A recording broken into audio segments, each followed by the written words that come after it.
Nabino Balandignon sur la politique officielle. Si vous avez belé à travers le monde, vous avez Tuna. Les lots samedi le 28, le 26, le 28. Hein? Déjà le 28, non, ils ont le 27. Est-ce qu'il y a solo Bakangi, ministre de la Justice, ou bien Bakangi était effectivement, je confirme l'information que Bakangi ministre de la Justice. Awa Tozali na boulevard du 30 juin. Tozali pas il y a procureur général. Ndemoto zako sambisa zako entendre sur le procès Sikawa. Police il y a commissariat général Ndekanga qui est Ruta Moi. Mais awa esika bazali nde bomoni mituka ya police ezali ba quelques cadres ya FCCP bazali ya lokola Félix Kabange nous na bande ko belé ba opé ba awa. Il n'y a pas vraiment grand chose en termes de tension, mais je voudrais d'abord confirmer que cette information elle est vraie effectivement. Bakangi Ndeko ministre de la Justice M. Tunda Yakasende Oyo Aza Awa Baza Koyokaye état de droit et ça ça la manabatonio c'est de la même manière n'a la ko répondre il y a ko répondre mais pas ko répondre Baza ko reprocher dès l'entrée de jeu par rapport à l'information tout ça dans le campo il y a faux usage de faux botala ki ba lettre Oyo et tamboli na réseaux sociaux peut-être Rozoata Robetelango vraiment élaboré na katia émission moko d'être recevoir. Là on ne sait pas tout dire parce que vu le temps et puis tractation les alliés Mitugeza Koya merci beaucoup Mitugeza Koya et belé batwaza kotonda batwazo revenir te que bakangi tunda rasene mais c'est une information confirmée place bozana poto place bozana bumbu na selemba na makala bozana ngalié na matadi na boma mwanda je confirme même à Lubumbashi effectivement tunda yakasende a été arrêté depuis la journée à Ouazali et pas à procureur, place Bazar Oyokaye. Donc je vous laisse vivre l'ambiance. N'engeza Goleka, Bota la mitouka police, Bota la paix Escatozali, à Ouazali bâtiment CNS. On dit place Bazar la remise CNS, c'est INSS Nakala. Donc bâtiment Ngoyango. Mais la kati wanande, moko ya ba niveau Oyo et sika procureur général a joué à Koma Kosambisa. Awa ne Kofi Olomide pas à reporter plainte. Donc c'est tout à fait normal. TV za radio T ministre Kangami eza elukuta te eza likambo ya solo je confirme cette information pour ngai moko sango na zalia. Tozwa ba vie ya batu soki ba kolinga koloba peut-être émotion na kanda ba koboya mais l'information vous l'avez avec vous. On ne sait pas trop commenter parce qu'on y reviendra avec force détail tout au long de l'émission qu'on aura peut-être le lundi ou dimanche si tout va bien. À tout à l'heure.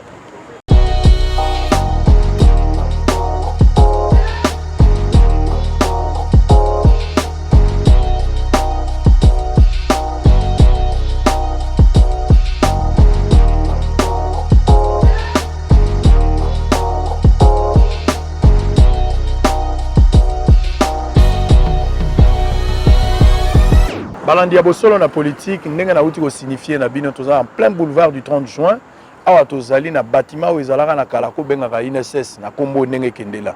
Mais na likolo awa pe procureur général près ya cour de cassation, yé pacha bureau na awa. Kofi Olomide tango yaka ko sala plainte après arrestation na ina Tony Mwa baba yaka pe sikango yango pour na bato muso bazana moi mémoire. Sangwe Panzani ya lukutato ya solo ndenge na lobi na bino je confirme cette information que Tunda yaka sende. Ministre de la Justice, Aza Kangama. Police, Aza déployé sur terrain, dispositif Eza Makasi. Mais na kati yana pe to moni bande kondambu ya FCC ba cadre baye pour na ko assister certainement mutuna bango.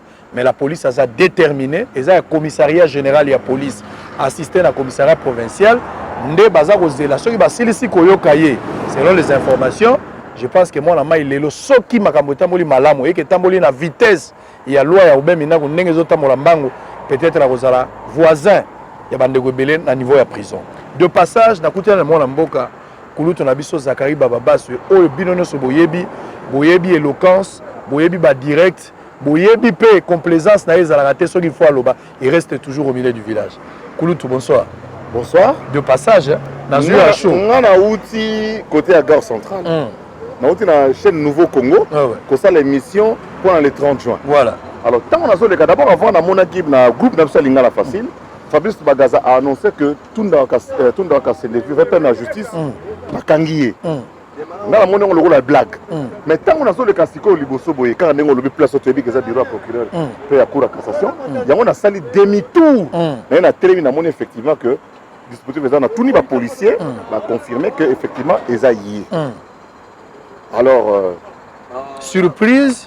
Au Kamwe yango na Kamwe pe na Kamwe te nakamwe kokamwana eza ndenge nini tombesana na makambo boye te première fois tomona likambo boye ezosalama ministre ya justice en fonction ministre ya justice en fonction vice-premier ministre en fonction bakanga ye modèle bakangeli ye boye c'est-à-dire que soki otali bango numéro 1 ya FCC na kati ya gouvernement à part premier ministre donc eza ye ozo comprendre wana nde oyo ekamwisi ngai ke mboko échanger makambo ekomi différemment mais oyo ekamwisi nga te ezali détermination ya véritable état de droit tobundaki mpo na démocratie tozwi yango tokomi na état de droit omoni justice ntango bandeko na biso misusu basalaki makambo na bango eza lokola mwasi akendeki wenze abosani cube magie oyo kobongisa biloko baverrouiller côté politique pendant l'Assemblée provinciale, Assemblée nationale, gouvernorat, baverrouiller nyonso,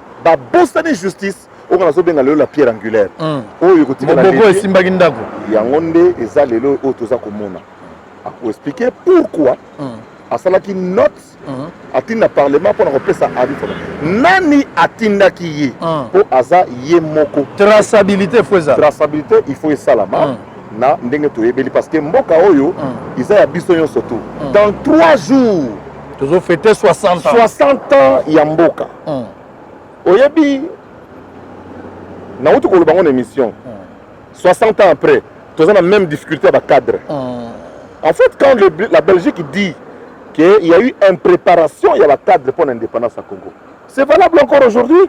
Tous on a cadre pour fêter le 60e anniversaire. À l'époque, on a dit qu'on n'avait pas d'universitaire. Et je combats cette théorie qu'on nous a enseignée.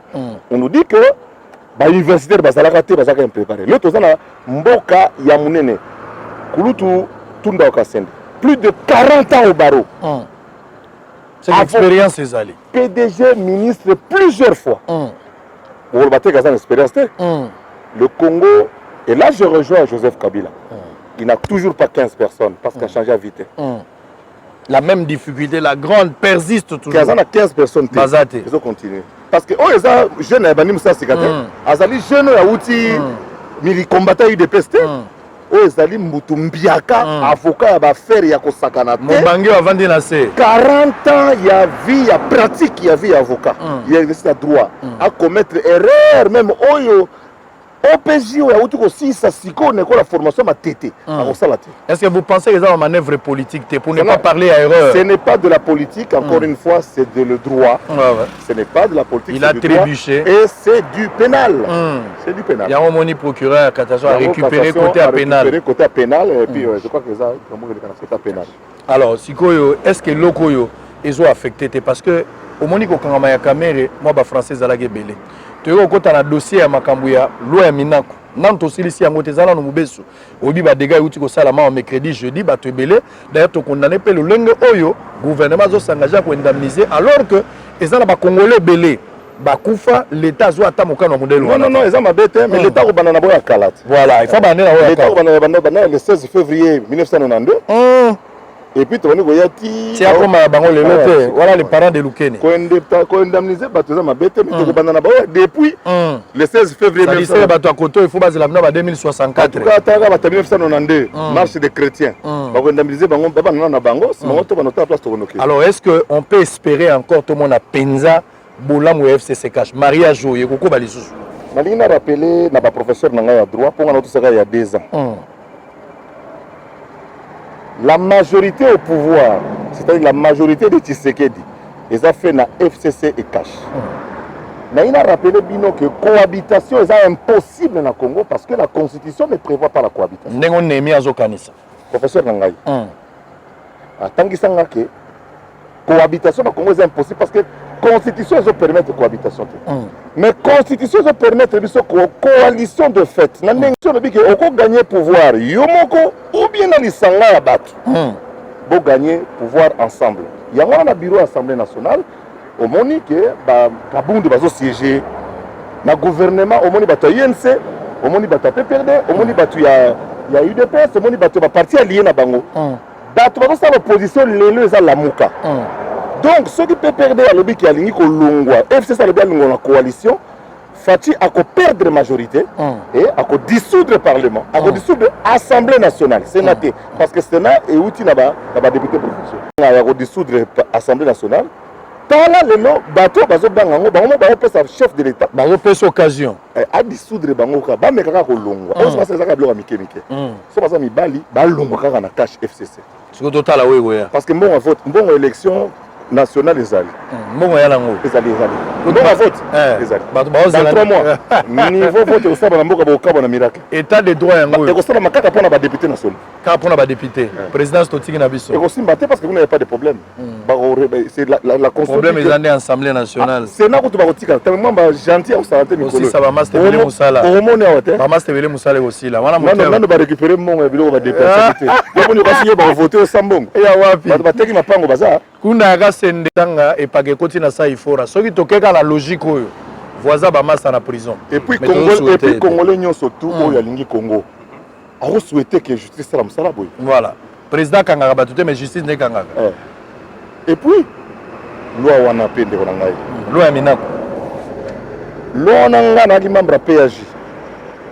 biso to voter ko mutango na biso nazo yeba maloba ya minako pe na sengi na bato ba landa biso bokenda barchi bato na biso basalaka o balandaka ba séance minako aloba boye en tant qu'ancien magistrat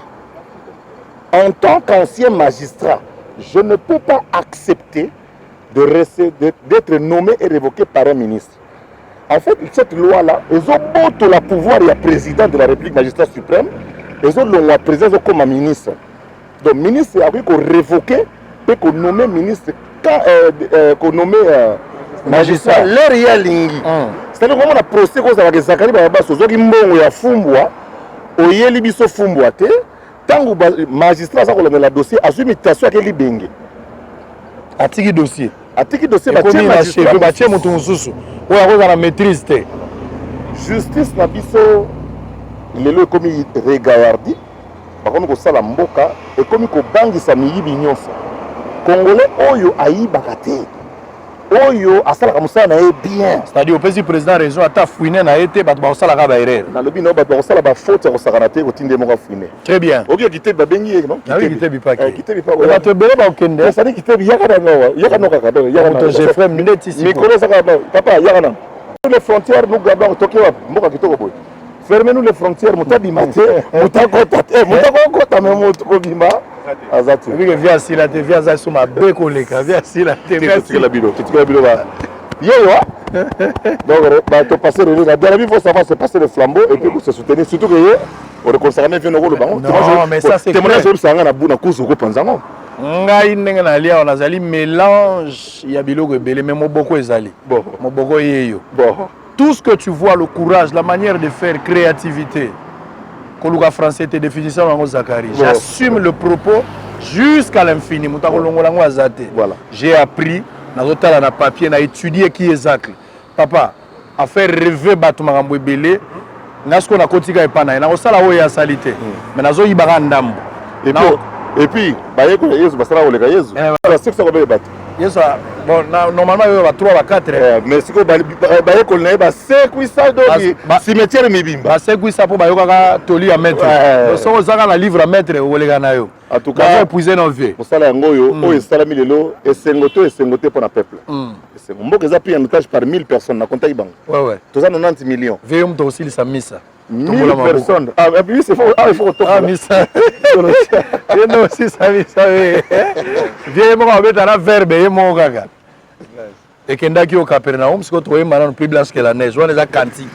national et puis au mot dédicacé blanc plus blanc que neige blanc plus blanc que neige lavé dans le sang de l'agneau je serai plus blanc que la neige si vous voyez au Capernaum tanga baye kolina yo yo mo po pesi verbe le solo sil non ngana c'est la trône to za biso mboka comme bonga mboka comme sengo on dit matin niveau comme respecter biso libanda comme banga biso ngana za muta droite quand le pays est fort on va marcher la gauche dit quand les hommes sont forts le pays marchera on a tenté l'expérience to kokiangote problème à Congo ça nenge balbaka na 60 ono ba diplôme bazalaka te ba université Aujourd'hui, nous avons les diplômés, les universitaires, mais le même problème.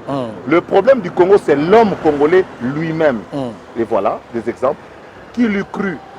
Un avocat de grande envergure, avec près de 40 ans d'exercice d'un métier avocat, peut commettre l'erreur qu'un OPJ sorti de l'école de Matete peut faire. Donc, les hommes passent mingi, mais pour le peuple, c'est une grosse victoire. Très bien. À la veille, il y a indépendance. Il y a 60e anniversaire en Boka. Maboko toujours du colo. Vieux to yé boisa gardien historique. Là, il faut habiller ça. À tout à l'heure. Tozo c'est la totale à moi la main de Barobimsa. Tozo c'est.